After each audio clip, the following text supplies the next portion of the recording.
So guys, in this video, I will walk you through step by step how you can take a screenshot on your Android. Now, taking a screenshot on your Android is a super simple thing to do, right? All we need to do first of all is locate the buttons that we will need to take the screenshot. So the buttons that we will need is the volume down button and also the lock button. And there are the only two buttons that we do need. So once we have located these and you have got the buttons that you need, what you need to do is just simply click these both down at the exact same time.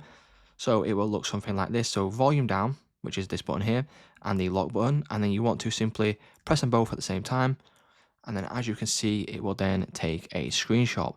Alternatively, what you can do if you don't Alternatively, what you can do if you cannot do it with the buttons here and you've got voice assistant set up, you can just say, "Hey Google, please take a screenshot." And if you've got that fully set up, it will take a screenshot as well of your screen there. So it's just that simple, guys. That's how you can take a screenshot on Android.